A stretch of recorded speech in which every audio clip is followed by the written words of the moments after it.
It's time for the Car Doctor on AM 950 WROL. Got a car question? Call us at 617-770-3030. That's 617-770-3030. Now, here's the Car Doctor, John Paul, on AM 950 WROL, the spirit of Boston. And good Saturday morning, everyone, and welcome to another edition of the Car Doctor program on AM 950 WROL, the spirit of Boston, or maybe you're listening on 100.3 FM. Either way, you can call in and check with us and see what's going on. If you're saying, he doesn't sound like he's in the studio, you're right. I'm not in the studio today. It is the typical weekend that I'm away from the studio, which means that I end up not going to the Bay State Antique Auto Club Auto Show, which is July 14th, just tomorrow. And it takes place at the Endicott Estate. Always a good show. Always worth checking out. If you want to find out information, go to their website, bsaac.com. Remember, there's no parking in the local neighborhood. There is parking right down the street. It's maybe half a mile away. Look at that. Hey, with us on the phone right now, speak of the devil, is John Diamond. It sure is. Well, your show looks like clockwork. Looks like great weather coming, and save a spot for Dennis this time. Well, what I did was I put the order in early for the weather so we wouldn't get rained out. Well, good. I know how you hate to sit there in the rain. I hate sitting in my car because I could melt or something. But this is what year? What year is this? What year? How many years has this show been going on? This is the 40th show. 40th show. Yeah. Have you been there right since the beginning? I certainly have. But the funny part of it is I'm not there today. I'm a little under the weather. So I'm calling from home. Oh, okay. But I still know most of the details. All right, and this is the day where you guys usually are over there. You're putting the signs up and putting the lime down on the grass so people know where to park and get the car corral all set up. It's all the work no one ever sees happens today, right? Well, yes, we have a big crew there today under immediate punishment if they don't show up. So we'll be done by 2 or 3 o'clock, and it'll be ready to go. It'll be ready to go. And give us an idea again, time-wise, when the show starts, when the show finishes. It starts at 7 o'clock in the morning. People start lining up, and as soon as we have parkers there, we shoo people off to the spot they should be in. Yep. And it takes place at the Endicott Estate, 656 East Street in Dedham.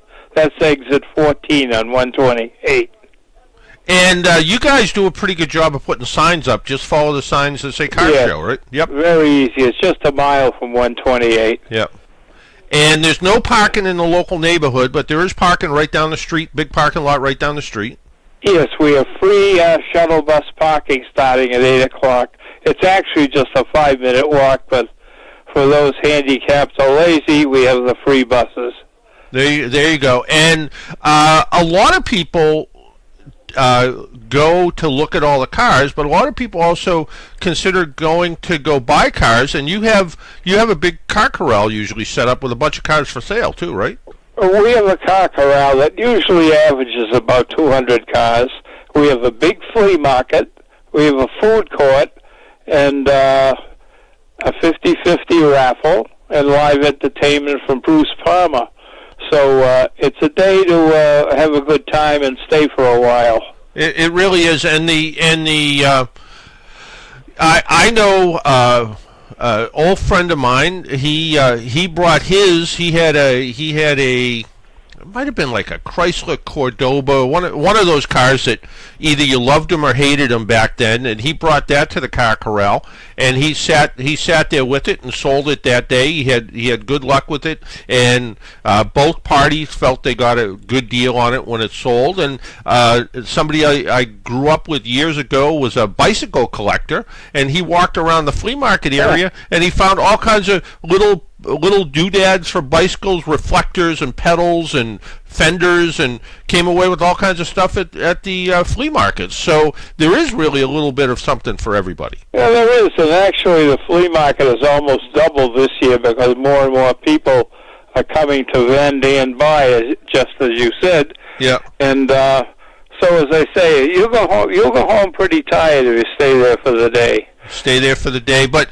you also, if you do stay there for the day, you guys have food, and you aren't taking advantage of people. These aren't $10 bottles of water there. You guys take good care of the people that come in. And we monitor the food pretty well so that nobody gets cheated. Yeah. And we have 31 classes of cars with 3 awards in each class. So if you have a decent car, you've got a good chance of winning something. And I notice you have, the categories really, they've changed a little bit over the years, but still you have the brass era cars, the Model A's, the Woodies. You have 2 different categories of Thunderbirds, I think. Well, it's a reflection of what the market is. Some people say we have too much of this and not enough of that. Well, you bring your car and we'll bring it up in the class number. It's a reflection. There's an awful lot of street rods and custom cars, and that seems to be the chosen category now. Yeah, no, it is. And you're an old car guy. What's your opinion on resto mods? I'm not liberal about that. I don't mind them as long as they're not too badly butchered up. Yeah, I don't see anything wrong with that. Yeah, I know that it seems like now, from every once in a while I'll turn on the TV and I'll see one of those auction channels, and it seems like where 15 or 20 years ago an old car with a new drivetrain was just something nobody thought much about, but now it seems like those cars are generating big money. Yeah, they are, and there's an awful big supply of them too. And yeah. I guess the money must be there because they all seem to sell. Well, I guess TV will do that to you sometimes. It makes it look like everything's a good deal. So, yeah, that's for sure. But it is really car show season. There's a lot of good car shows, and this one, this is, like you said, 40th year. It's been around for a long time, and I'll say it till my last breath. If you're considering at some point getting into the old car hobby, there's no better way than go to a car show and learn from other people that have cars that you like. Lots of information available for free, and people are very proud of their cars. They're glad to talk to you about them. Yeah, and I think that if you're out there and you want to buy if you want to buy anything from a Corvair to a Model A, and you go to the show and you say, hey, look, there's a Corvair that I'm interested in this year, and somebody can say to you, oh, don't buy that because you got to watch out for the floor rots out of it, or there's a Woody, and I really like this model Woody, and people go, yeah, but that's a car either you like it because you like it, or else it's a car that's going to be it's maybe going to lose money because you're going to put so much money into it. But that's kind of the rule with old cars, though. You never really buy an old car with the idea of trying to make money on it, do you? No. No. An old car is like the definition of a boat. It's a hole in the water to which you throw money in. Yeah. And that's the true about an old car, and you got to really look it over carefully. Let the buyer beware. So it's the same idea with a boat. The two best days of an old car. The day you bought it and the day you sold it. You always have the right expressions. You've been around long enough to know them all. Something like that. So again, the show is going to take place. It starts tomorrow. Cars start to line up around 7.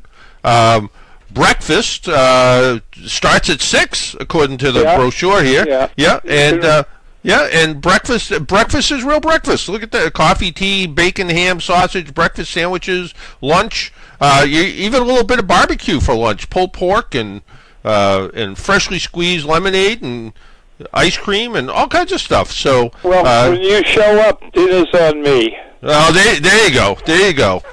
Well, if I don't show up, maybe we can get Dennis to show up. How's that? Sure. There you go. Just have him come looking for me, and I'll be glad to take care of him. All right, John. Always a pleasure talking to you. When it comes to old cars, we know you're the guy who knows a lot about them. So, and this show is a great show. It's something if you have tomorrow off and you're not doing anything, these are some great cars to look at. And the other weird thing, and I'll admit it it's just you and me talking. I've only been to your show probably half a dozen times. Over the past, I don't know, probably 30 years, I've probably gone half a dozen times. The other thing I notice is sometimes in the parking lot down the street, there's some pretty nice cars that show up too. It's almost a show by itself. Yeah, some people come and they're like, it's a Sunday. They want to take their old car or special car out for a ride, and they're like, well, let's go to the car show, and it's they go to the car show and they bring their car, and you walk around the parking lot over there, and I remember seeing a couple of pretty special cars. The one thing we didn't say is how much does it cost to get in? Oh, it's $15 to get in for a car full. Yeah. And if you pre-register, which is the smartest thing to do, it's $20 to get in, but if you pre-register, it's $15, and you get a pretty straight line in without having to wait in too much of a line. Yep. And if I don't bring a car and I just want to walk in, how much is it to get? It's $5 just to walk in. It's probably a real bargain. And that $5 donation, what happens to the money? We give a good percentage of it to the estate to keep it going and different charities. Yep. And, of course, we have to cover our expenses, which are huge. Yeah, I can imagine. But, I've been to the Endicott estate a couple times for the Dedham Retired Men's Club, and every time I go to the Endicott estate, there's a little bit more work being done to it, and I always kind of think to myself that part of this is because you guys donate some of that money back to the estate to make it look a little bit better every year. Well, you have to, because it's a good location. It certainly is. It has everything. It has everything you want, and for people who don't get to Dedham very often or don't know about that, the Endicott Estate's kind of this best kept secret over there. A lot of people don't realize it's there, and go see the cars, but go sit up on the porch and have a glass of lemonade and look down over where all the cars are parked. It's a pretty nice experience. I think you're doing very well for promoting this, and I appreciate it. Sure thing, John. You take care of yourself, and we'll talk to you soon. Okay, thank you. Nice talking with you, John. All right, take care. Bye-bye. That's our buddy John Diamond from the Bay State Antique Auto Club. Again, you can find out more information. It is car season time. There is a lot of different car shows that are going on right now, whether it's the Bay State show, which is always a good show. In a week or two, I think the Mistlewood Concours show is coming up. That is up on the North Shore, and that's a show that I actually corresponded with somebody during the week and just said, hey, why don't you give us a call on the show? And I heard back from them. They said they were going to do it, and then I never heard back anymore. But I've been up to that show, I think, just once, and that show is kind of interesting because there's a lot of Paul Russell cars up there. But that show is again one of those shows that's a little bit different. I don't know quite how to describe it, but it's going to be taking place July 19th through the 21st, and it's going to be featuring Italian classics and Paul Russell and company's some of their cars and motorcycles, and that's going to be again, that's up in Boston's North Shore at they call it the Mistlewood Concours. It's become, in their words, a premier event in New England and considered one of the most scenic concours shows in the country. I know it was going to, at one point, they were going to try to have it be sort of the kind of Pebble Beach of the North Shore, and I mean Pebble Beach of the East Coast. And I don't know if that ever really happened, but it's at Endicott College. It's at the Mistlewood Estate. And it's a nice piece of property up there. And again, that's going to be an interesting show. A little bit fancier cars. They have things like a '61 Ferrari 250 GT, the short wheelbase car, which is a really pretty car, and a lot of interesting things up there. Worth going to as well. You can check it out. It's mistlewood.com is the number. But I kind of like the Bay State show because I think it has a really incredible variety of cars, everything from kit cars to Corvairs to Model Ts to Model As. And again, if you're trying to learn about the old car hobby, no better way to do that than go to a car show and check it out. According to Haggerty Insurance Company, they say there are some cars that might be worth snapping up before they go out of sight price-wise. According to the article here, it says, summer is upon us, which means driving season is in full swing, and if you're finally ready to slap some cash down on the table for that long-desired ride, it stings to learn prices have inched up while you've been taking your time. Wouldn't it be nicer to get on the ground floor, drive your classic car as you please, and then have a small peace of mind that is slowly creeping up in value? And again, like John said, and John Diamond's an expert in this area. He's had a lot of cars over his time, and just to be involved with the Bay State show, he knows a lot. But like he said, it's the definition of a boat is break out another 1,000. Sometimes that's kind of the definition of owning an old car too. It says here, we don't have a crystal ball, but of course we do have a trove of data that helps us paint pictures of what are the best positioned to grow in value in the future, using insurance data quotes and frequency certain vehicles are being added to policies, auction activities, and so forth. Hemmings Motor News used to do this, and kind of the longtime guy who was always up at Hemmings, Dave Brunell, I think one of the first programs I ever did on this station, I think I had Dave Brunell on, and that's how long ago that was. And he a guy who knew more about old cars than almost anybody. But one of the old cars they say might be a good pick, I was a little surprised about this, is the 2008 to 2009 Pontiac G8. That's the V8 engine car. That's the car that is Australian. It's an Australian muscle car, and according to the article here, it says we've talked about this car before, but given what happened to the 2005 to 2006 GTOs previously, it's natural for the G8 to follow. Quoting activity is 100, which means it leads the entire market in the metric, and insurance activity is quite high, which means people are buying them. The hottest model is the GT SLP Firehawk. And Pontiac's always had weird titles for their cars, but both rare, they've gone up in value and collectivity in the past 3 years. No matter which one is your favorite, the V8 powered rear-wheel drive Australian muscle car, you can't go wrong. I think you can always go wrong, but maybe you go less wrong. If you have a lot of money, 99 to 2005 Ferrari 360. Ferraris in general didn't make much of a showing in their last pricing update, but the 360s were flat. And have given what happened to the 355s before them no big growth to this point, but values have bottomed out. So I guess if you're thinking about buying a Ferrari, you can do it in the $50,000 range if you have a lot of money. 91 to 98 Mercedes-Benz, the little Mercedes-Benz W100. So models include the 300 SD, 300 SE, 400 SE, and so they just kind of go up and up and up. Apparently, according to this, you can buy one decent value for about $7,800. Relatively, we're getting a big volume of insurance quotes, putting it ahead of almost everything else in the market.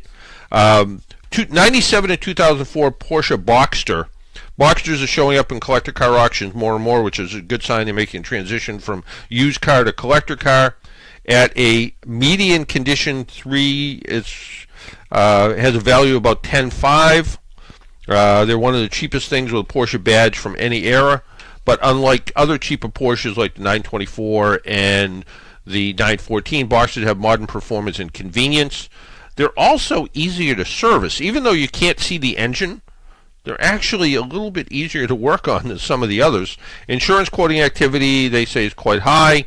They're saying that it looks like there's places for it to grow. 99 to 05 Porsche 911, like the Boxer, the 996 generation 911 has started showing up at collector car auctions more often, a phenomenal sign that signals a change in the overall market. A guy I work with bought a used 911 in that era, bought a $22,000 car, only has 20,000 miles on it. Somebody else I work with bought a used Boxster with only about 20,000 miles on it. I think they only paid about $12,000 for it. So at the higher end of what they were saying, but the car is super low mileage. So there are some good values. The Boxster, one of the negatives is it was an automatic, which lowered its value. This guy happens to like it because it's an automatic. So I guess it depends what you like. But there are some choices out there. You can go out and you can spend anywhere from $20,000 to $40,000, depends on what you want. More something that seems a little more interesting to me is a 93 to 95 Ford SVT Lightning. Well, the Lightning was sort of Ford's hot rod truck back in that era. It was it has a 351 cubic inch Windsor engine in it.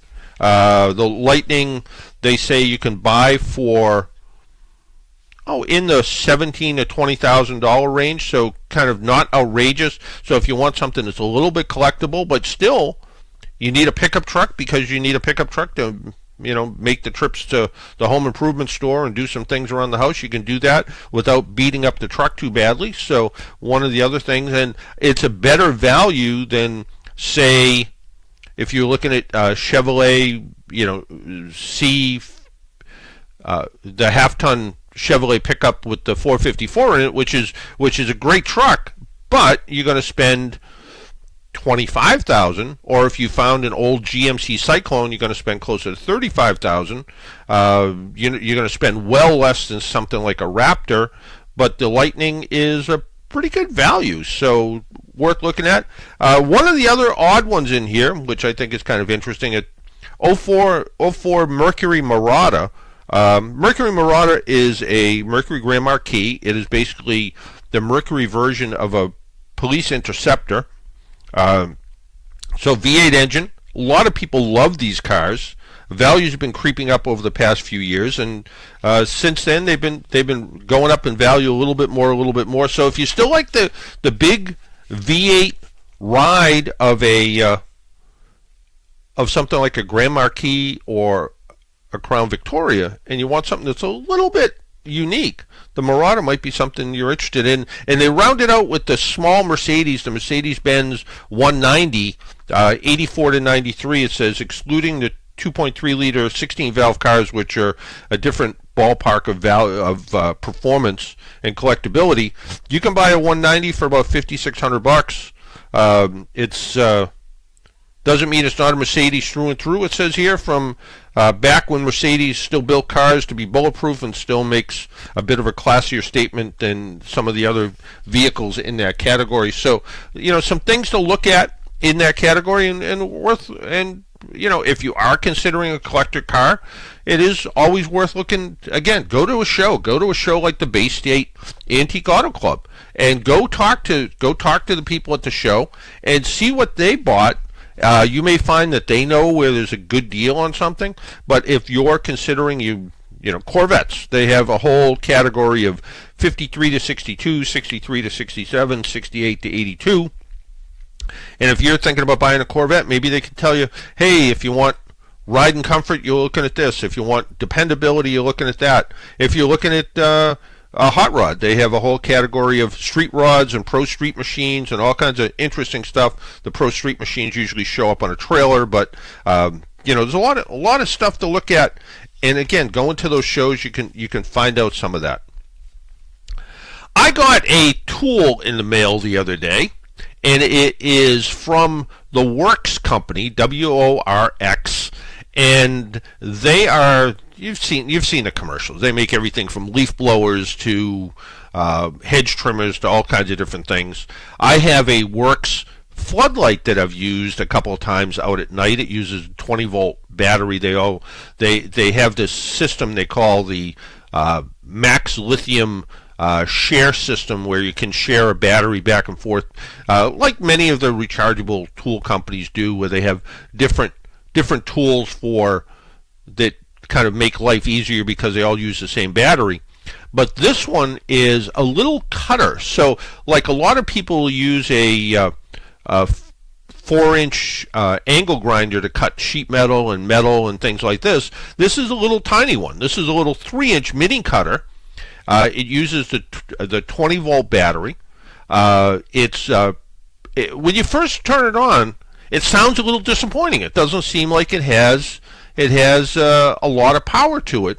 But then, if you go to use it, for instance, I was putting something together, and there was some nails in it, and rather than try to pull the nails out and ruin what I was doing, I just used this tool to grind the nails down. Snapped them right off with no problem. It worked really good for that. It had to cut a piece of tubing. It worked really good for that. It's a little one-hand button operation, pretty lightweight. It's made out of plastic, but it's made out of a pretty durable kind of plastic, like a lot of things are. I'm thinking you can drop it more than a few times and it's going to hold up pretty well. It's got a 3-year warranty, a 30-day guarantee. You can also cut thin concrete and plastic and tile with it. So I know one time I was doing some work around the house, and I was replacing a broken tile, and I needed to cut an angle to go around a door frame. And I bought a little hand tile saw. It kind of looked like sort of like a hacksaw with a round blade in it, and the thing barely would cut through the tile. I ended up actually taking the piece of tile that I wanted to cut. I brought it to Home Depot and asked them if they could cut the corner off that I wanted to do, and of course they're like, "Oh, we can only do straight cuts." And I'm like, "Well, it's just 2 straight cuts. They're in different directions." And I finally got the guy to cut it and made it work. But this comes with a tile blade too, and it looks like, I know I had a piece of tile kicking around the house, and I tried cutting it. It just a pretty handy little tool. Again, it's not as powerful as some of the electric angle grinders. It's not really made for that, but it's really made to be a little lightweight tool to cut metal, tile, thin concrete. If you got to zip through some sheet metal, if you're cutting out a piece of metal on a fender or something, you want to do a repair, this looks like this would be a nice little tool to do that. And because it doesn't have an air hose going to it or a power cord going to it, makes it easy. And if you're in a little awkward situation where you're doing some work and you can drag this with you without having to worry about a cord or a hose or something going to it, that makes life a little bit easier. And again, it uses the same 20-volt lithium-ion battery that they use in a variety of other tools. So it's a nice little tool to be able to do a variety of jobs. And I was looking at some of the reviews of it because I always kind of wonder what other people think at the same time. And the reviews are generally very good. There was one person that gave it a poor review because they tried to cut wood with it. Well, it's not made to cut wood. It has metal cutting blades, so it's made to cut metal and plastic and things like that. But I think if you're cutting tin, something like that, again, really good. If you're cutting tile, I think it works really nice. If you're cutting something like maybe heavy galvanized pipe, let the tool do its job. Don't try to rush it. But if you're especially if you're trying to clean up grout, if you're trying to regrout something, this looks like it'd be a great little tool for that. Again, it's by Works, and again, you've seen all their commercials on TV, and you know what they are. They have leaf blowers and trimmers and edgers and all kinds of things. But it's WORX, and it's called the Mini Cutter, and it uses a little 3-inch wheel. And you can buy the little 3-inch wheels everywhere. You don't have to buy them from them, and it's retails for about $80. So if you're interested in something like that, take a look and see what it's like. And we were talking about car shows, and when we come back, there's a pretty interesting show that takes place at Hebert's Candy Mansion coming up in a bit, and I have a whole story to go along with that one. So we'll talk about that when we get back. Our phone lines are open at 617-770-3030, 617-770-3030. We'll take a little break. When we come back, talk a little bit about the show going on at the Hebert's Candy Mansion. We'll be right back.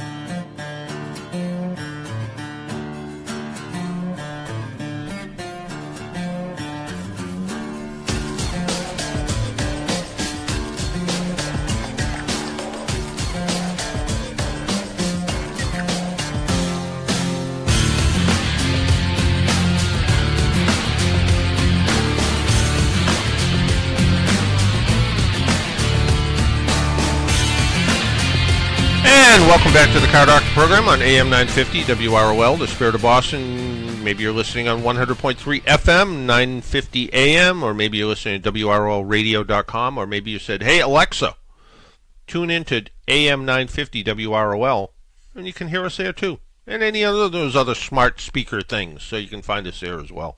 I know my wife listens. We won a smart speaker at a party, and one of those little, like, just $20, I don't know, $20 or $30 little thing, and have it actually hooked up to our stereo, and so it sounds nice. It sounds much better, and you just ask it for all kinds of things, and I know it's listening to us all the time, because that's what they do.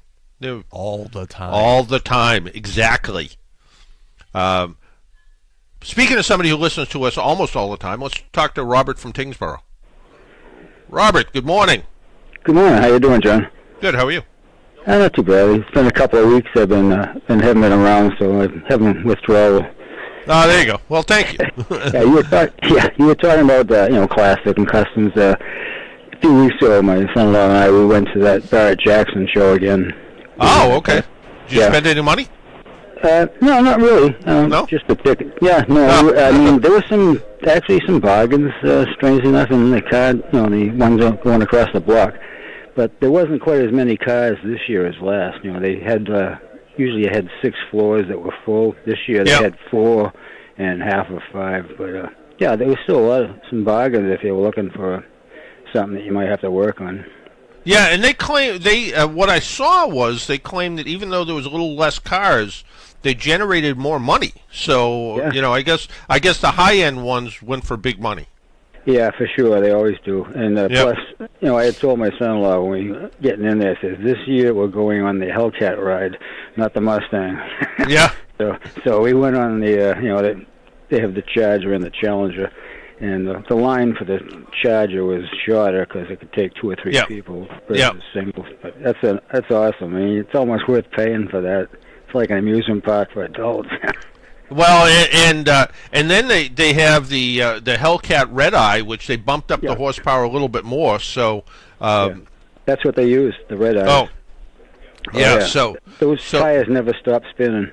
Oh, I bet. So, and now though, Ford says, well, we're going to come out with a Mustang that's going to do just about as good. So we'll have to wait and see what they come up with. But yeah, there's going to be a big 760 horsepower Shelby GT 500, and that's still that's going to start at $73,000. So. Yeah, I know. The Hellcats are very little. If you go with the non-red eye, they're a little bit less expensive. Yeah, and some dealers are actually discounting them.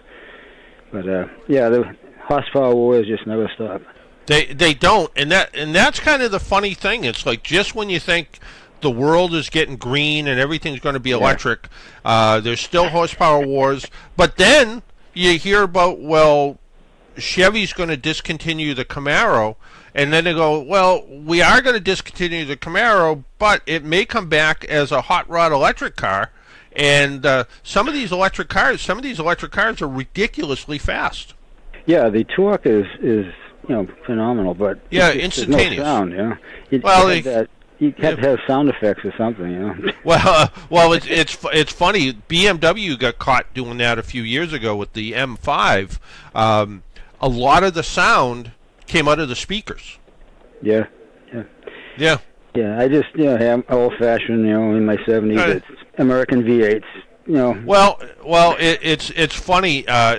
There was a garage near me, and they had an advertisement up for Cherry Bomb mufflers, and it said something like breaking sound ordinances since 1952 or something. So and granted, nobody wants to be woken up at 3:00 in the morning with somebody with open exhaust going by, but there is something about a nice sounding V8 engine with low flow exhaust with just the right amount of tone to it that just sounds nice. Yeah. I mean, my current truck, I've got a Flowmaster 40 series 2-chamber. I mean, I've had them since my first truck back in the 80s.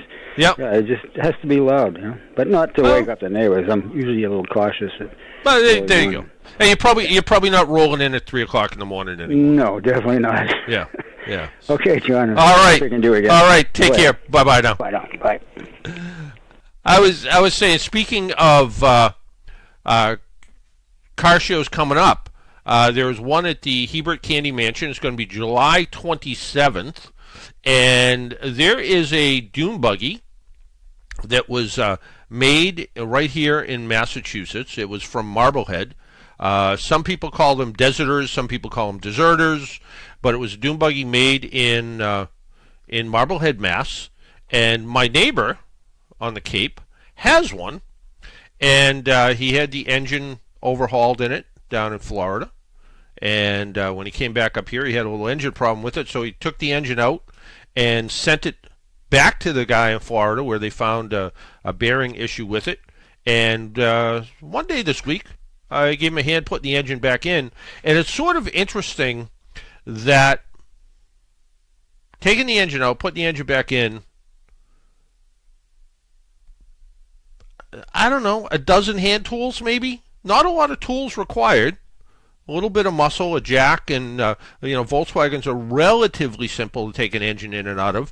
Harvey Kurtzman, who used to run Kurtzman's in Quincy, who's still around.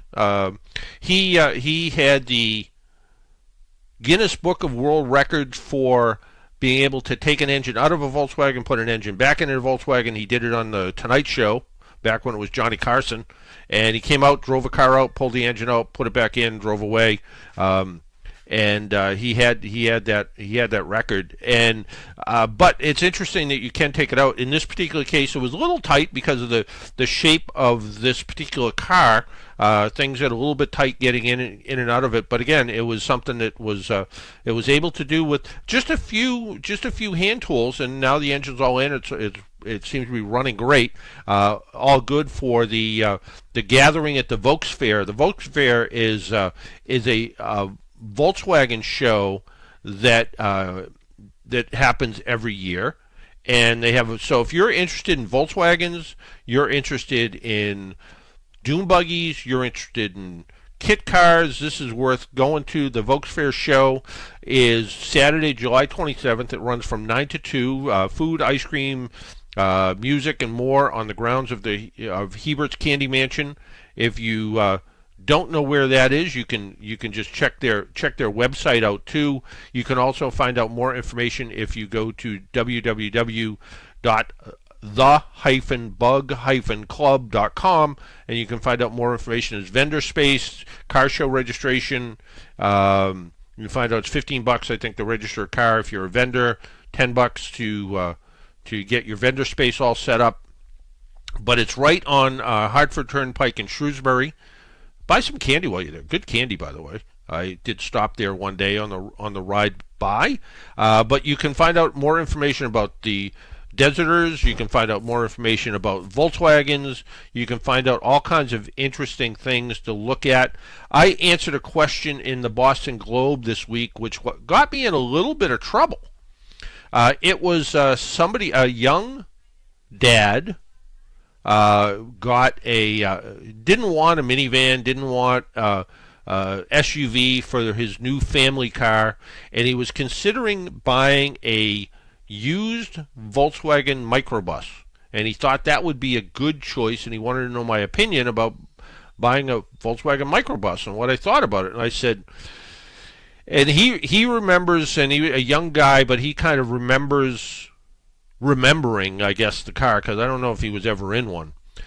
But it has, I think the memory of Volkswagen vans is sometimes better than the van itself. I used to work on a few of them. I almost bought a camper van. They are really fun to look at. If some of them are getting ridiculously expensive now. They're gone way up in price. They've become very collectible, especially the ones with all the windows in them. But you can still buy some that are pretty well done. The problem is they're very underpowered. Even some of the people that have put bigger engines in them, they still don't have a ton of power. They also are they don't handle particularly well, and although there's lots and lots of room inside of them, there's no safety innovations in them. There's none of the safety things that we have always kind of looked forward to, of having things like airbags and anti-lock brakes and disc brakes, for that matter. So sometimes it's a matter of all of the different things that you look at and you go, well, these are all things that we have gotten used to over the time, including radial tires and better handling. So I remember talking to somebody who had one, and they bought it, and they really liked it, and they really thought it was they really enjoyed using it as a great all-wheel drive or great all-purpose vehicle. The problem was, as they said to me, well, it doesn't have a lot of power. It's it blows over in a windstorm. It doesn't stop really well, and it just became a vehicle that was, well, it didn't make them. It made them happy having it. It didn't make them as happy driving it. And although a guy that I know, him and his family, when he was young, went cross country in a Volkswagen microbus, and he did say there was a steep road somewhere. They literally had to back up the road to because it didn't have enough power to go up this steep driveway they were on, so they had to back up this driveway to get up to where they were going to go. So again, I think the microbus, fun vehicle, great to look at, might not be the best choice. I suggested maybe going with something like a European station wagon.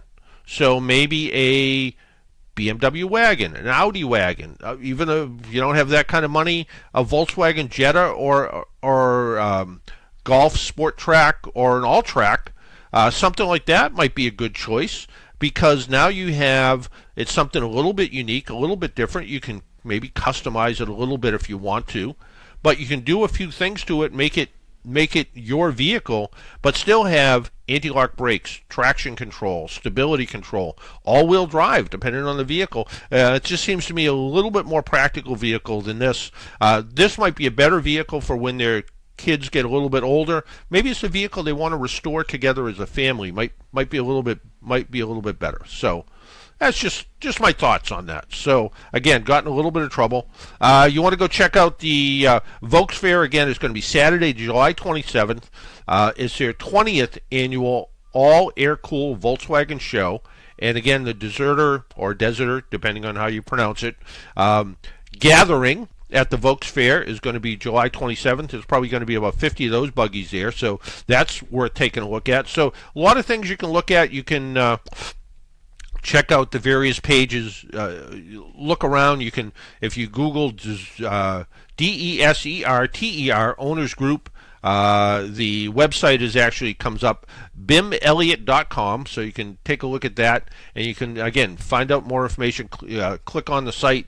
You'll find out all the different categories are going to be there, and that is Route 20 in Shrewsbury, and it's the annual Volks Fair. It's hosted by the Bug Club. a Volkswagen-based club out of Salem, New Hampshire. So worth taking a look at. $15 to get your car in, free admission, buy some candy while you're there. But interesting, it is that time of season, that time of year where there's different car shows taking place here and there. Our phone number again, 617-770-3030, 617-770-3030 if you have a question about your car. I've gotten a few emails this week from people which I have tried to answer. One person emailed me and said they had a concern about, they have a Toyota Tacoma pickup truck.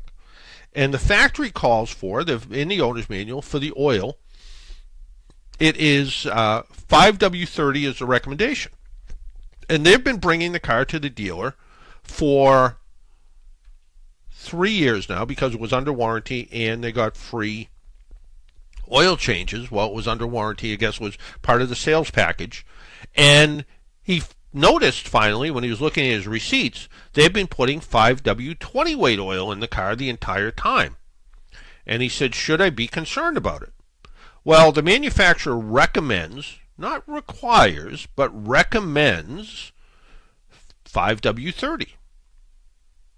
So that's kind of what they want you to use. Now, is 5W20 going to make a difference, especially living in New England? Probably not.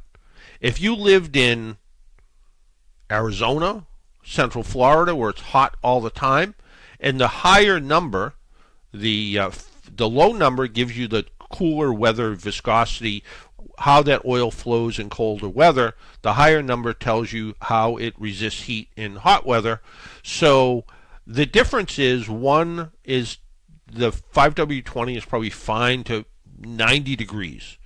The 5W30 is a little bit better, little less breakdown. Back when I first started in the repair business, it was single weight oils actually. People would come in and say, I want 20 weight or I want 30 weight.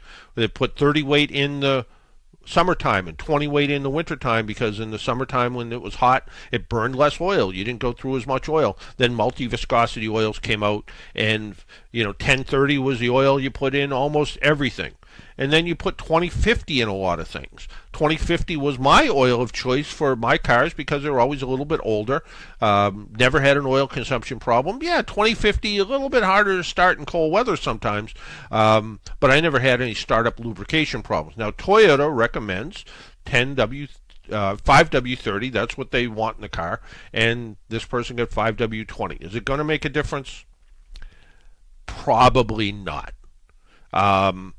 But it's what Toyota recommends. The dealer didn't abide by the recommendation.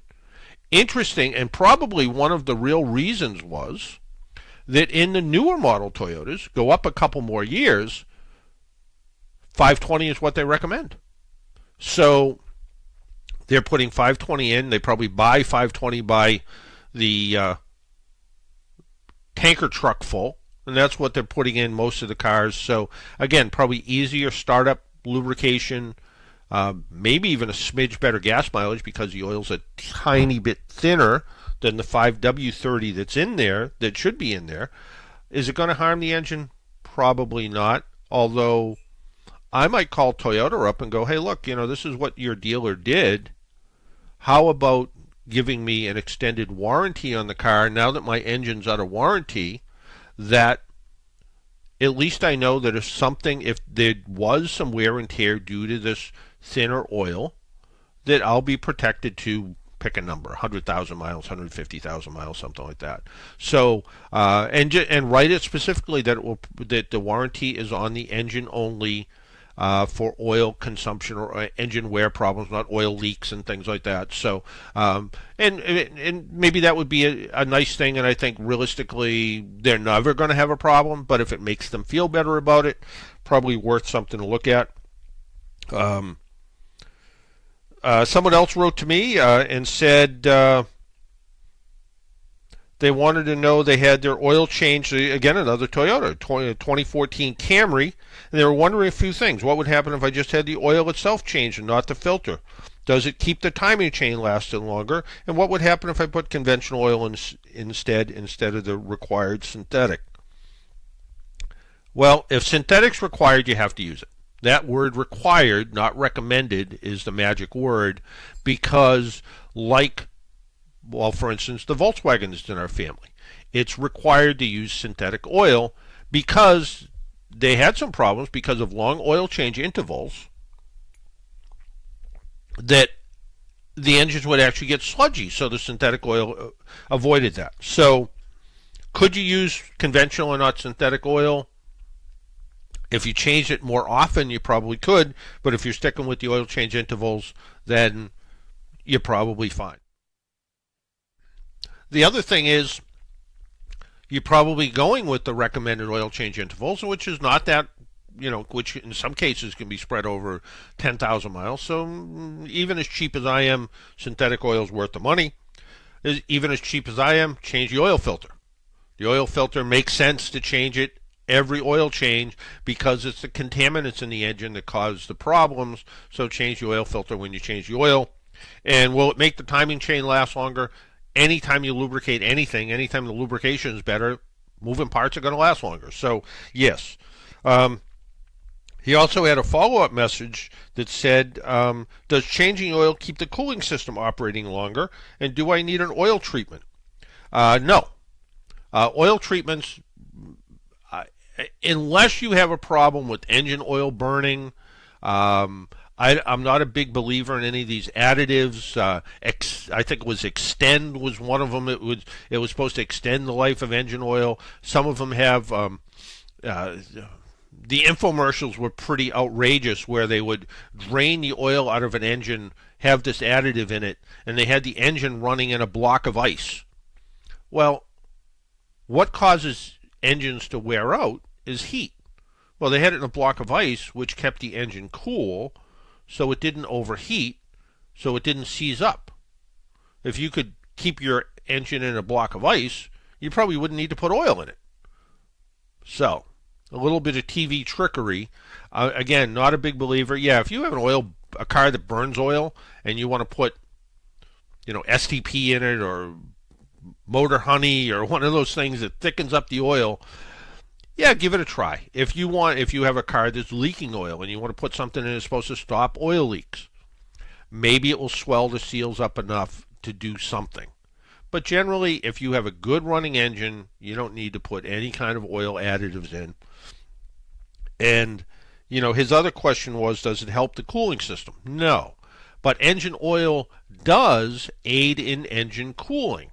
If you're driving a car that runs on 4.5 or 5 quarts or 6.5 quarts of oil, it depends on how much oil goes in your engine, and it's down a couple quarts, you'll notice the engine temperature goes up. Oil adds to about 25% of engine cooling. So it's important to make sure the oil stays full, especially during some of these longer oil change cycles. So even though your car might say it doesn't need to have the oil change, again, the Volkswagen we have is a good example of what I think might be a bad example sometimes, but once a year or every 10,000 miles. Toyota Corolla, same thing, once a year or every 10,000 miles. That doesn't mean the engine's not going to burn oil. It doesn't mean that the engine's not going to need oil. It doesn't going to mean you don't need to open the hood and check the oil level. You still have to do all of those things to make sure that the engine performs the way it's supposed to perform. So will it help the cooling system? No, but the cooling system, the engine temperature is a reflection of engine oil and how well it works. Honda's to recall 1.6 million vehicles to finish the Takata recalls early. Honda's recalling another 1.6 million vehicles in the U.S. to replace potentially deadly Takata airbag inflators, completing its required recall 6 months ahead of schedule. This was released last Friday. When the recall is done, Honda says it will have recalled or accounted for 22.6 million inflators in about 12.9 million vehicles. Takata inflators can explode with too much force and blow apart the metal canister, spewing shrapnel. 24 people have been killed and hundreds injured by inflators worldwide. Honda was Takata's largest customer. The recalls include many Honda and Acura models from 2003 to 2005. All received inflators made by Takata before February of 2007. and were scheduled to be recalled a second time to replace those made by another company. So yeah, the ones they did replace, they replaced with the same kind, but they haven't deteriorated, so they're safer, but they'll be replaced again.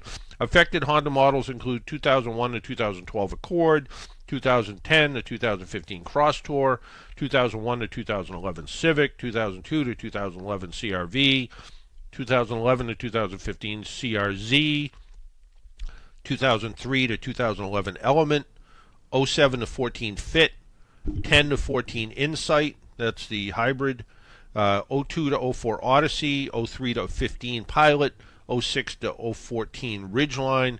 Accurate models include the 2003 CL, the 2013 ILX, the 2003 to 2006 MDX, the 2015 RDX, the 2005 to 2012 RL, the 2002 and 3 TL, the 9 to 14 TL, the just say every Honda prior to 2015. No, I'm going to say every single one. And the 2010 to 2013 ZDX. Honda says its completed repairs are accounted for 83% of the among the highest in the auto industry. Some of the inflators have been found in scrapyards or vehicles no longer in use. There are 83%. It does mean there are still people out there driving around with Hondas that may not have had the airbag inflators replaced, and that is something you need to do. You really need to do that.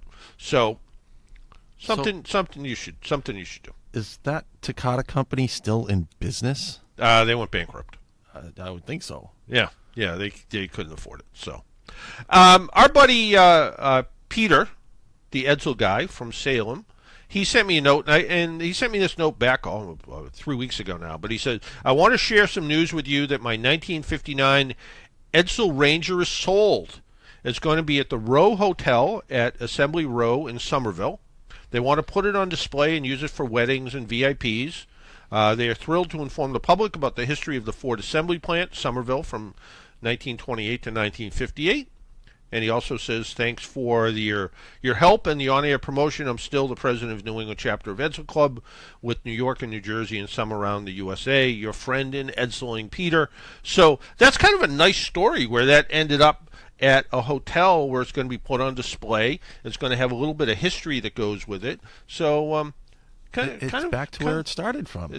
Yeah, exactly. So it came full circle, as they say. Hey, I want to talk about the car that got me around a week or so ago, and that's the Toyota Prius.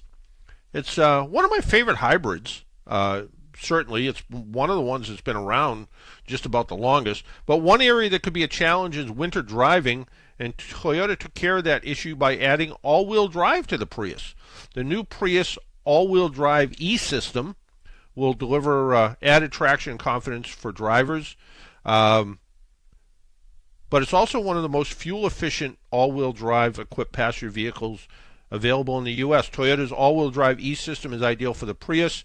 It's automatic on-demand system. It doesn't require a center differential or other torque apportioning devices, nor does it need a front-to-rear drive shaft. Instead, it uses the all-wheel drive E, stands for electric. The Prius all-wheel drive E uses an independent electric magnetic-less rear motor, a first for Toyota, to power the rear wheels from 0 to 6 miles an hour, and when needed, up to 43 miles an hour. You don't need all-wheel drive at 60 miles an hour on the highway because you don't need all-wheel drive at 60 miles an hour on the highway, but you might need it at a little bit higher speeds. The system provides the power to the rear wheels to confidently pull away from a stop. I saw a display of this car. It was Toyota dealers were invited to go test drive these, and they took them literally to a sand pit. Those are cars you don't want to buy afterwards, by the way, because they beat the daylights out of these things. And it was amazing how well the all-wheel drive system worked, the electric all-wheel drive system works. So it's an on-demand system. It recognizes when all-wheel drive performance is not needed to provide better fuel economy. The electric power is provided by a nickel metal hydride battery in the all-wheel drive version. Since the nickel batteries are inherently resilient to extreme temperature change, all front-wheel drive Priuses will use the lithium-ion battery. So that's something I didn't really know, that the nickel metal hydride batteries are better in extreme cold temperatures, so maybe they work a little bit better, last a little bit longer, things like that. All the 2019 Prius models, including the Prius all-wheel drive E, come standard with Toyota's Safety Sense, using a millimeter wave radar and single camera sensor to help detect pedestrians, vehicle lane markers, headlights, and surrounding areas. It provides a comprehensive bundle of active safety features. So it's got all the things that people want in safety features. It's kind of funny, when I bought our newest car, and again, it was a bargain car, I didn't want any of these features because, and most people I know, they'll say, oh, whenever you buy a car, you should buy all of them. This wasn't in my budget. So anyway. Dynamic radar cruise control. Dennis loves his dynamic radar cruise control, and his lane departure warning, and his steering assist. It's amazing. It's amazing. It's amazing. It's not in a Prius, but it's in a Nissan Rogue. But he loves his Pilot Pro system. Because all-wheel drive, because all Prius models under certain circumstances can operate in battery mode alone, during which they make little or no noise. They have this proximity, so in other words, if a pedestrian walks by, it makes a noise so people can hear it. During the time with the Prius I was driving, I was seeing 61 miles to the gallon, better than what the EPA says. 53 in the city, 58 in the highway. I was just going by what the onboard computer system said, and it was solid at 60, 61, 62 all the time. So fuel economy was amazing, and pretty decent range too, because it doesn't have a big gas tank because it gets such good fuel economy. But still, it was kind of nice filling up and not spending $40 or $50. Last week I drove the Range Rover Special Vehicle Edition. Not the most economical vehicle in the world, about 14 miles per gallon, and a big gas tank. It was expensive to fill back up when I gave it back. The all-wheel drive models offer pretty good cargo space too, about 62.5 cubic feet of cargo space. It has the 60-40 split fold-down seat. That's still more than some small SUVs, and certainly larger than most sedans. So the Prius E, or all-wheel drive E, if you've always said, I want a Prius for the gas mileage, I've always wanted a Prius because it's environmentally friendly. I've always wanted a Prius because it saves me green. So whether that green is money or saves the environment, but you've always said, I live here in New England. It snows. I want something that's going to do okay. And I've driven a front-wheel drive Prius in the snow, and they're like every other front-wheel drive Prius, but put all-wheel drive in this. Again, 0 to 6 miles an hour, all-wheel drive. 0 to 42-ish, 43 miles an hour when needed. Seems like it should get through winter with very little problems. So kind of a nice choice for people. So certainly something you want to look at. So I mentioned this earlier. There's a fresh rumor that claims Chevrolet will pull the plug on the Camaro after the 2023 year, meaning there won't be a seventh generation Camaro to kind of carry on the legacy. But there is some kind of rumor mill, and again, the rumor mill is that the Camaro won't move on to this platform that the Cadillac CT4 and CT5 is. But I've also heard, kind of in the same rumor mill, that the Camaro may go electric. So be kind of interesting to see what's going to happen if it, as the Corvette goes to its new mid-engine configuration, and with no Camaro in the showroom, that's a huge gap in the lineup. Be interesting to see what's going to happen. But I have a feeling that the Camaro may end up coming back, so it'll take a little time off, and it'll come back as an electric Camaro. And by then, maybe it'll be kind of a different kind of muscle car. And I think even at my age, and as we heard earlier, nothing like a V8 engine with a little bit of a loud exhaust. An electric muscle car? Well, it's about performance. I was watching something on TV last night about it was a race, and it was between a Lamborghini, a diesel pickup truck, an electric car, and a Mazda with a rotary engine. And the electric car was insanely fast. And what happened was the electric car hit the rotary car, and everything went bad. And it appeared as if the Dodge diesel pickup truck beat out the Lamborghini. But the Lamborghini started off slow, so I think that was some of it. One of the comments I read about the Camaro going away, it says, I don't claim to know more than the inner workings of GM, but from an outsider view, this is such a typical GM move. Now that they have the design of the Camaro sorted out, they make a couple more improvements and pull the plug. Off the top of my head, here's a few other GM cars that ended right when they finally got them right. The Grand National, the Regal Grand National, the 94 to 96 Impala SS, the 87 and 88 Fiero. Yeah, the first few Fieros that didn't have enough oil in them, and you took a corner and the engine seized up. Those weren't good. The current generation Impala, and the entire Pontiac division.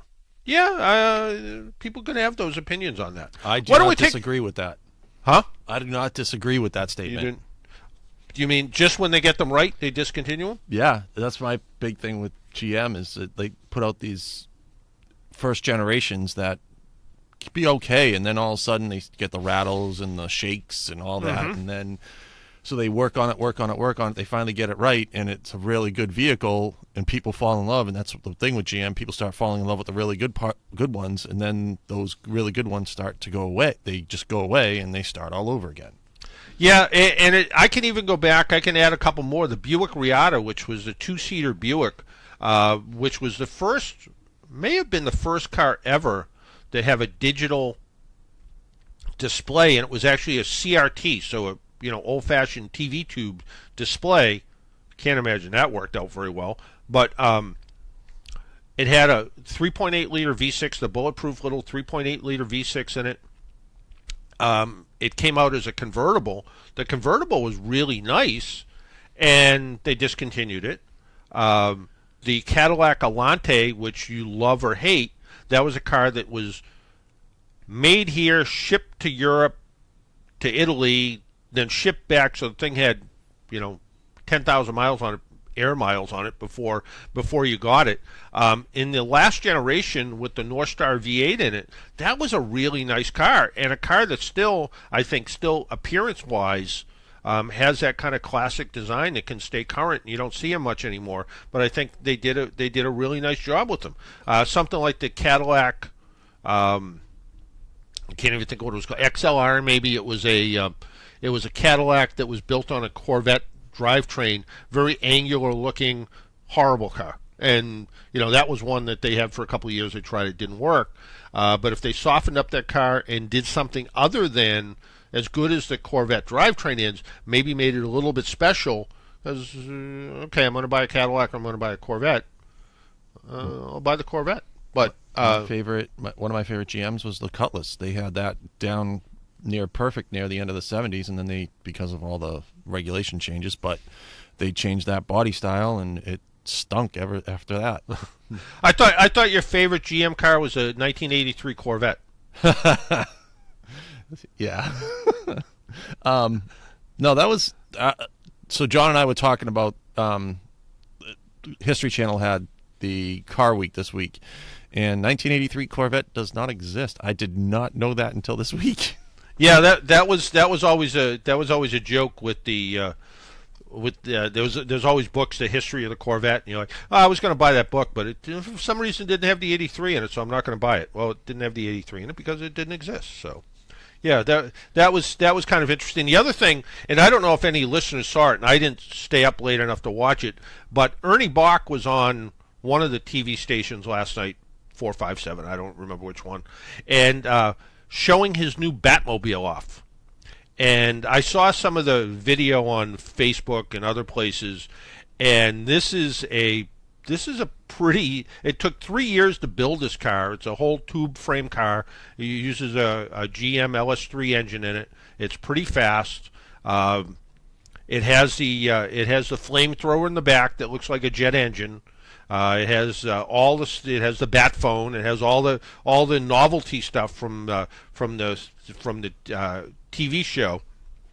But he decided to buy a Batmobile, and he did. And apparently, it's one of the most popular cars that he has. And I never knew that he was such a car guy, but he has quite the car collection. And I know he invested in some cars to invest in them, and I know he had some cars from his father. One of the first Ramblers and all that kind of stuff that his father sold. So he had some interesting cars. We need to take a quick break. We'll be back in about 2 minutes. You're listening to the Car Doctor program. If you would like to join us, our phone number is 617-770-3030. We'll be right back.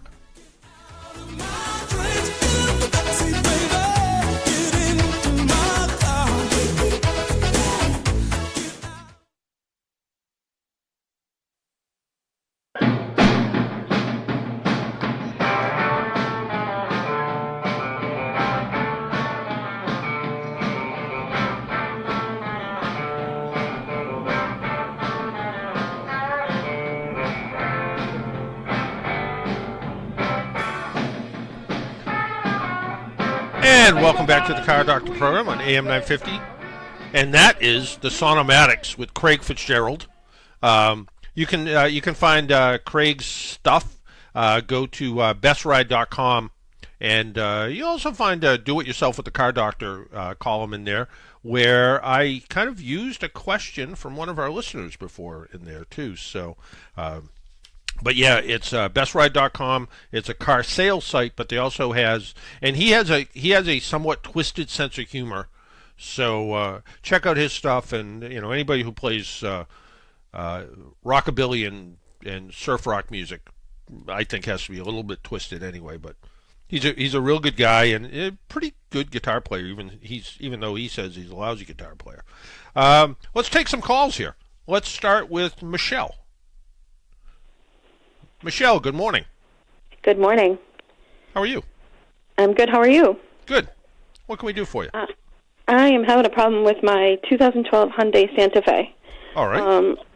Just kind of out of the blue yesterday, I was driving home from commuting to work, and I think it's the anti-skid light came on, as well as the one that looks like a car going down a hill. All right. And so I went to, I drove home. I went to pull into my driveway and put my car in park. I couldn't get my car out of neutral. And I was told at the same time my brake lights went out. So, yeah, I don't know if it's maybe a fuse or what. I was able to override the shift and get the car into park, but now I don't know what to do. Well, I think what happened is I think your diagnostic skills are right on. I think that perhaps there is either a bad brake light switch, maybe a fuse that could have gone bad. If your brake lights aren't working, your car's not going to know when you step on the brake. So that's going to give you problems shifting in and out of park to drive and drive to park and so forth. The traction control, stability control light, and all the other lights that come on are not going to work properly if the brake system's not working right. And it could be all tied into one electrical issue that's affecting everything. So that's certainly a good possibility that it's all tied into that. These systems will also generate a variety of different codes and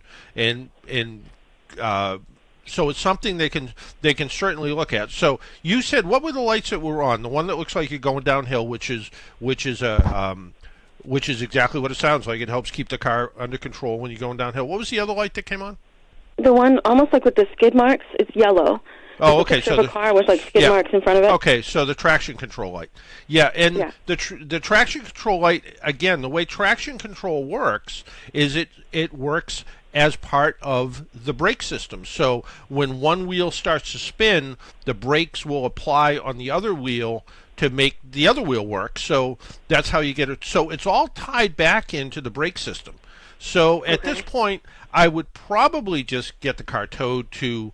Do you go to the dealer, an independent shop? Where do you go for service? An independent shop. Yeah, and they can do some testing with a scan tool, find out what it is, but it may be as simple as just an electrical issue, and it could be just as weird as a fuse popped. But if a fuse went bad, it's usually for some other reason. So there needs to be a little bit more work in there. But there is a traction control module, which is part of the stability control system. But where you said you were having trouble getting it back into park, and where someone said the brake lights aren't working, that to me says they're all tied in together, and that's kind of where I'd start to look. Okay. Okay. All right, thank you. But I think just out of convenience, though, I'd maybe consider having it towed so you don't have to deal with any other issues. So unless you just feel real comfortable doing it, but I think I would want to maybe just get it towed to, just eliminate any other problems. Okay. All right. Okay. Thank you. All right. Good luck. Bye-bye. Bye. All right. Our phone number is 617-770-3030. Let's talk to Tom. Good morning, Tom. Yeah, good morning, John. How are you? Good morning. It's beautiful. Awesome. Very good. Can't complain at all. That's beautiful. This is a message to your friend Peter. Now, because I've heard him call and he has that Etzel. Is it a pink one, John? Yes. Okay. Now, he sold it. Peter, I don't know if you heard. Yes. He sold it to the There's a people message for Peter. Okay. Yes, I did hear that. Yep. Now, I saw his car last night on the news, so he might want to look into this. It was on Channel 5, and it was, I wasn't paying attention to what they were doing, but I noticed the car, and I have it luckily rewind. And it was Doug Meehan on Channel 5. They had the car parked in front of, must be the hotel you were talking about. Yep. Mm-hmm. And Doug Meehan used it as a prop. So when they started the segment, Doug Meehan's getting out of his car, and he's in front of it. So if Peter wants to see his car on TV, if he can search and find the Channel 5 news segment, he can see his car's already famous. There you go. Well, I think it was fairly famous before, but I think that's it. And, and like Dennis said, it's his car sort of ended up where it started. So kind of back at the Ford assembly plant. So that's kind of yeah. So it's there, and so he may be seeing it more on the news. The only problem with that is he'll every time he sees it, he'll probably go, yeah, maybe I should have kept it. Yeah. You're right. Out of sight, out of mind, and then it's like you sold your car, and then one day you see somebody driving it, you're like, oh, yeah. Or else you see somebody driving it and it broke down by the side of the road, and you go, whew, glad I don't have that anymore. Yeah. There you go. Right. Either way, but if a hotel buys it, they get plenty of money. So. Oh yeah, and it looked really nice out there, nice looking car and everything like that. Yeah. You should have bought it, John. If I had some place to park it, maybe I would have. I agree. All right. Yeah. All right, John. That was all right. Take care, Tom. Take care. Bye-bye. Yeah. Thanks. Bye-bye. 617-770-3030. 617-770-3030. Let's talk to Jim. Good morning. Morning. Morning. Just a question on timing belts. I have a 2010 CRV. When should they be changed, or should they be changed? Generally, I think you said it's a 2010? That's correct. And I think that 2010 is a timing chain. But okay. Let me look. Let's see what it says here. But I'm pretty sure that that's a timing chain, and if not, Honda's pretty liberal with it, and it is generally it's way up around I don't know, 100,000 or more than that, I guess. But in this particular case, that is a timing chain, so it's nothing you ever have to worry about. Sounds good. Yeah, so that again, as long as you keep the oil change regularly. As far as I know, I haven't heard of any real problems with timing chain issues on that. That engine, though, did have a little bit of a problem with oil consumption. I don't know if you have any oil burning or anything with yours. No, No, everything's okay. fine. It's about Yeah, because 85,000. Because there was. Well, this is. It's probably just about out of warranty now, but they actually they extended the warranty on that engine up to 125,000 miles, you're just about out. You're just about out of time now. You could go a little bit longer, but that was because some of the engines actually had a problem with the rings didn't seat right for whatever reason, and they had some. The rings would stick, and they do recommend that you use what's called top-tier gasoline, so gasoline like Mobile Shell, I don't know, the Citgo, stuff like that, that's a little bit higher grade of gasoline, has more cleaners in it. But since you're not having any problem, don't worry about it. Sounds good. Maybe. All right. Thank All you. right. Thank Take you. care. Yep. Bye-bye. See you, Jim. There was an article that I picked up to look at. It's called New Tucker Talk, to examine the Tucker business model and why the feds went after Preston Tucker. Years back, I always said it is a we'll look back at the electric car industry, and this was probably 15 years ago when Tesla first started to come out with cars and Fisker started to come out with cars, and I kind of said, what will we think of these cars in the future? And I kind of said, I think we'll look at them as like Tucker. It'll be, there's a guy who made a few cars, made some money, and had a good time, and the cars faded away. Well, Fisker, I guess, is coming back again, but they went bankrupt, but Tesla, on the other hand, is still building cars. Although he says once electric cars are well adapted across the country, he's going to stop making them, or something. Maybe he's going to stop making them, he's going to sell them. But it's been 70 years since Preston Tucker, and if you don't know what a Tucker is, it was unique because it was a rear-engine car, four-door car, air-cooled engine, with 3 headlights in the front. It had things like self-jacking systems. It was a pretty unique car, but it's been 70 years, and the car was called revolutionary at its time. It was called the Tucker 48 sedan, and it's kind of interesting. And on really what happened was, the truth isn't quite as simple. It says here, in 1946, Tucker signed a lease on the Dodge Chicago aircraft engine plant and was forced to raise $15 million in capital in just 8 months before the War Assets Administration let him take occupancy. To complicate things, Lustron Corporation also laid claim to the plant, leading to a protracted legal battle that further stretched resources. It would be September of 47, 14 months after the lease for the property was signed, before Tucker Corporation moved into the Chicago assembly plant. Even after taking occupancy in the plant in 47, the challenges faced by Tucker Corporation were far from over. Unable to produce a suitable engine in-house, instead, Tucker opted to buy air-cooled motors to ensure a steady supply of drivetrains for its automobiles. Even though these Franklin helicopter engines required a bit of a redesign, the Tucker engineer Ben Parsons was charged with converting these from air-cooled to liquid-cooled. So it was an air-cooled engine that they converted to liquid-cooled. Knowing that a steady supply of steel would be necessary to produce automobiles in the volume he envisioned, Preston Tucker attempted to purchase a steel mill, 2 of them actually, as well, without success, depending on perspective. This was either a financial decision from WAA or early stages of government-backed conspiracy against the automaker. I don't know about that. His trouble with Securities and Exchange Commission began before the Tucker 48 went into production. So again, it all comes down to money. To raise badly needed capital, Tucker began selling accessories such as car radios to consumers who would also receive a guaranteed spot on the dealer's waiting list for a Tucker 48. Sounds a little Tesla-like, where you could, with the Model 3, you gave them money and they gave you a number and told you what number you're going to have. The corporation sold shares of stock and dealership franchises. Well, Tesla's not selling franchises, but they are trying to sell stock. The Tucker 48 didn't exist in production form, and they were already selling stock. Internal strife added fuel to the fire when Tucker Corporation Chairman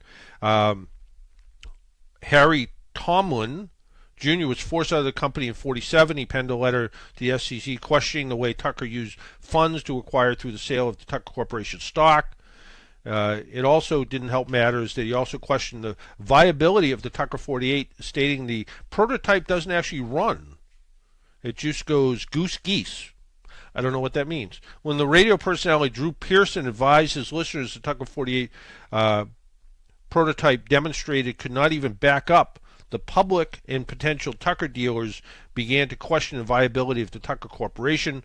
As the lawsuits piled up, the value of Tucker Corporation stock crashed, falling from a high of $5 a share to a low of $2. Forced to defend himself, he went on and on. But it's an interesting story about Tucker, and I think the movie about Tucker doesn't actually kind of play out what everybody thought. The movie, I think, was a little bit better than maybe what the real life was, which is always the case in movies. According to the folks at IC Cars, you want to go out and buy a car with that could be a great deal. If you look at depreciation, Lincoln Navigator. The average price of a Lincoln Navigator is $37,900. It depreciated 51.5% in 3 years. Another big SUV, if you want a big SUV, Infiniti QX80. The average price is about $38,000. It depreciated 49%. Lincoln MKT, a little bit cheaper car, $28,000, almost 50% depreciation. Buick Enclave, you can buy a Buick Enclave for $26,000, 47.8% depreciation. Volkswagen Tiguan, which is actually a pretty good car, 47.7% depreciation. Hey, I understand Paul Sullivan's not in the studio today, and our buddy Bobby Brooks must have got the call at 3 o'clock in the morning to fill in. At 6:15, my Paul Sullivan alarm went off.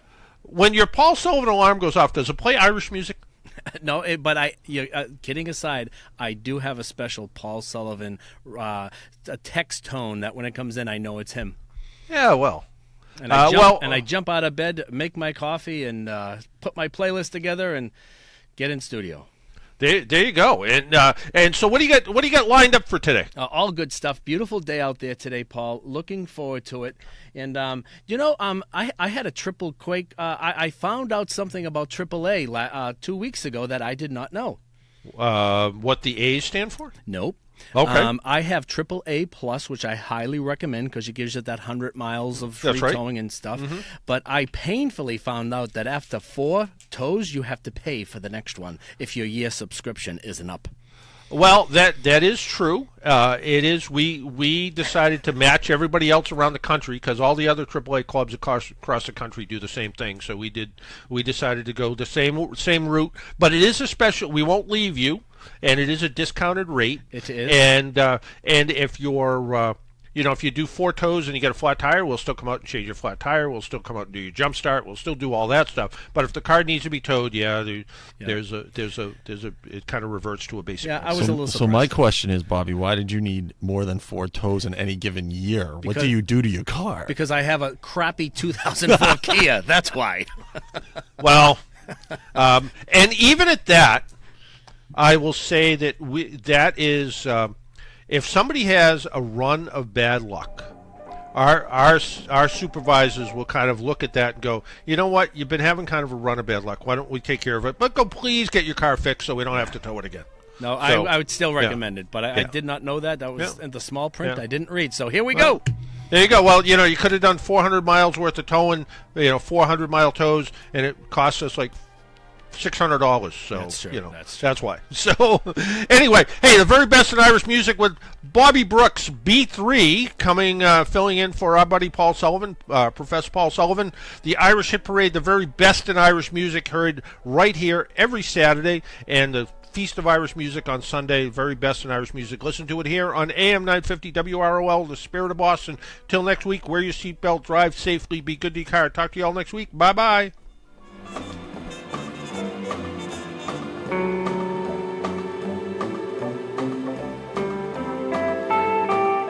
It's good to see you, so good to see you. Oh, how I missed you since I've been gone.